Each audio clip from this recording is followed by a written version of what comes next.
Okay. Hey, good people, good noble. Hey, good night, or good evening, or bonsoir. First time in your town for us. Much respect for Brother Simon for bringing us here at the last minute like that. Good people here at the Planet. So can you tell me how is this tour going so far? Yeah, well, maybe 1-2 gigs past halfway. So we're in the second half of the tour. All right. 4 more France gigs. Then I go start with Belgium, go east. All right. And finish up on the 5th. Actually in Amsterdam, so the most east is Budapest, and then we'll go back. And I have to say, the winter's scary. So we're from California, so yeah. So you have to go before. It's just dangerous on the roads, and so I'm gonna come back in the spring. Okay. I've got a band with 2 Italian guys, and we made an album. They're called Il Sogno di Mainaio, and I want to come play Europe again. I had to start this tour kind of late, and you know the weather comes on, but it's been really good. I have to say, first time ever that I brought Mike Watt music to France, because I've always been helping people like Ig, Stooges, and Jay Mascis. Yeah. So this is the first time I got to come to your land with my music, and I'm very grateful. Okay, cool. How did you put your band together? This band is the Missing Men, huh? Raul Morales on the drums, Tom Watson on the guitar. Tom Watson from the old days. He was in a band called Slovenly. I played me and D. Boone, a Minuteman. We had a label too. We put out some of their albums in the 80s. So he was a guy from the old days. Raul Morales, come from my town, San Pedro. He came from my town scene in the 90s. Yeah. 15, 20 years after the Minutemen. So he was kind of connection to newer days. Okay. And so that's how I put them together. I wanted one guy from the old day, one from the new day, because this opera uses kind of some stuff from Minutemen. Very small. The parts are made of small parts. If you could tell, it was made out of 30, parts, segments, to make the 45-minute song, which was about being middle-aged punk rocker. Oh, yeah. All right. So I thought they were the best men. I put them together a couple years ago to do it. Okay. So I was reading that the Minutemen never thought of themselves as punk. Does that punk ideal still inform your music, or? We were part of the movement. Yeah, we definitely were part of the movement, but we didn't want to be stereotype or cliche. That's the word. We like the idea of start your own band, we didn't think punk was a that's what I think you mean. We didn't think punk was a sound. Right. Each band had their own sound. Punk was just a state of mind that I don't feel I fit in, so I try to make another world with my friends, expression and art. It wasn't a style of music. No. It wasn't even a closed style. It was anarchy. Everybody has their own freedom. No coercion, I think. Coercion? No, nobody. Coercion, okay. Yeah, nobody pushes on you. Not even a scene. That's what we meant. That was kind of a pure idea. You said ideal, right? Yeah, ideal. I think we were kind of idealistic. Yeah. All right. So most people don't get around to writing one opera. Yeah. And you have to go and write 3. I've written 3. Yeah, I know. What draws you to the opera form? Because it seemed these things I wanted to talk about I couldn't do in one song. I mean, I never thought of this. Well, there was a band called The Who. Yeah. And they had this thing called A Quick One on one of their first 2 albums, first or second album. And that impressed us, the idea of one song made of many little parts. So that was always in my mind, and it seemed when I wanted to talk about like these things, like the first one is about losing the Minutemen, losing my best friend. The second one was about a sickness that almost killed me. And now this third one was about, being middle-aged punk rocker. I couldn't do it in one song, so I needed the bigger thing. All right. Did you research classical music? I mean, like you wrote the opera, so... I like the drama. Yeah. I like the tragedy, the happiness. But I did not research. I didn't want to copy. Okay. I wanted to use things that I already had as tools to tell a story. So in a way, I respect the tradition of opera. Yeah. But I didn't want to copy. Okay.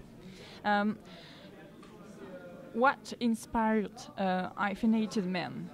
I mean, a painter from 1500s named Hieronymus Bosch. Okay. He was from the Flemish Yeah.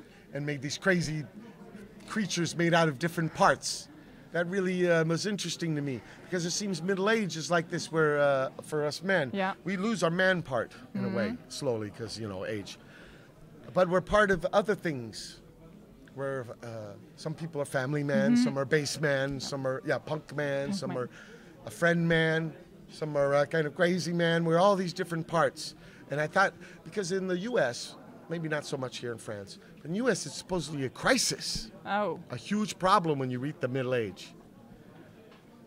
I don't think it has to be a big problem. It is kind of scary because, we're running out of time. And you don't realize that as a younger man. Also, your body is a strong young man. As well. But you do have experiences that you don't have as a younger man. Yeah. So it's interesting place. Okay.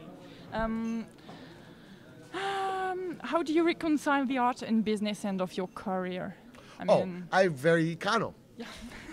No manager, no Yeah. overhead, no things. I work with guys. The guys I work with are the guys that are directly hands-on.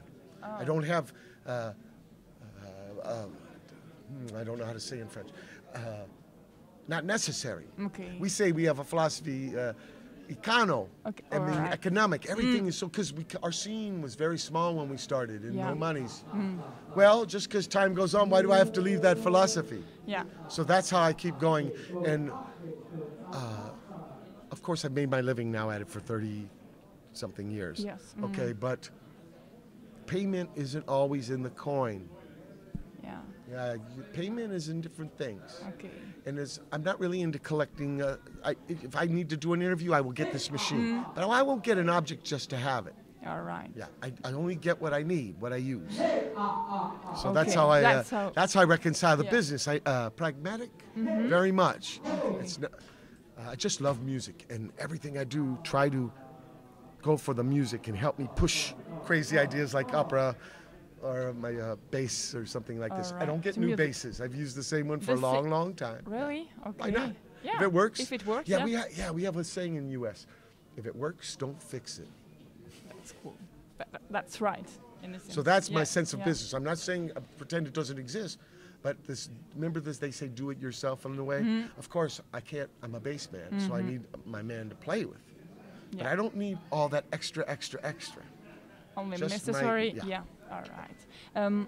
When you're playing as a stooge, Yeah. live with the stooges. Very important. Yeah. Do you ever just get totally surprised by Iggy Pop or? He's beautiful. Yeah. He's very honest with you and straight. He doesn't play games. He's right looking at you, and he's helped me a lot with my bass playing. And the Stooges are very important. Well, I'm finally the youngest guy in the band. But also, if I'm going to ask Tom and Raul to take direction, shouldn't I learn to take direction? And Ig is great at giving direction. He is a big picture man. He doesn't operate the machine. He's almost like conductor. All right. And when it comes to the show, his work ethic is so intense. We're going to work this show, Mike. Oh yeah. And I like Right. that. Music is not for pretending. Well, actually, life isn't. Any kind of art, a poet, a painter, all this. And he makes that a living, breathing thing. We're going to work this gig. One time he told me he felt like a short order cook where he has to go out to get everyone's order. You want fries? You want a milkshake? Yeah, he feels he has to work hard for the people. And for me, to work with a man like that is great Great. situation. Classroom in a way, Okay. too. Classroom as well. Oh, still classroom. Okay. I think that's the bottom line of my third opera, yeah. that everyone has something to teach me. And Ig is sensei. He is a Alright. sensei. He's a great, great cat. But he's very down to earth. Like I said, no games. Okay. He looks you straight in the eye. And he'll call, he called me up right before this tour. He goes, gives me the word. He's really straightforward man. No front. All right. I love. Is going out on tour still exciting? I Yes. mean, yeah. This is my 67th one. Whoa. Yeah, 30 years of this. And they're adventures. Yeah. I think of that book, Mr. Cervantes, Don Quixote, Yeah. And there's the windmills, and I come out with Sancho Okay. Panza. Yeah. Yeah, And it's so- an adventure. I'll go back to my San Pedro home, Yeah. but then I'll go back out again because everyone's got something to teach me. I don't make it like a stupid routine where, some kind of royalty. No, in a way, it's kind of adventure. like when you're a child. In a way, not being naive, of course. I'm a man. I can't pretend I'm a child. But notice how children will play just to play. That's why I tour. Wow. Like here, this is the first time I've been to Grenoble. Yeah. I've been to a lot of, see what I mean? So all the time there's always new. If you keep your eye open. If you don't put chip on your shoulder and get too proud.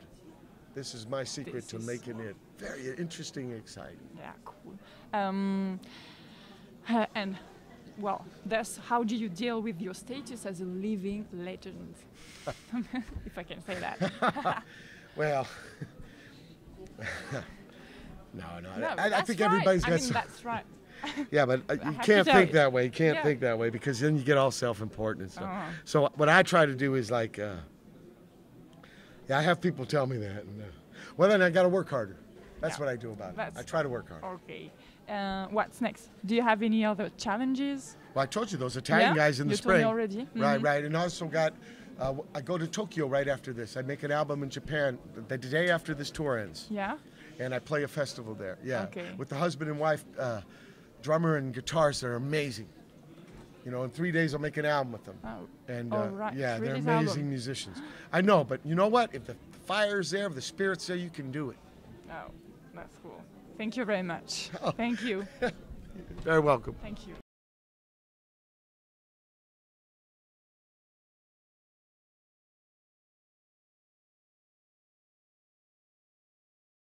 Hey, this is Mike Watt from San Pedro, California, and you're watching Back and Roll.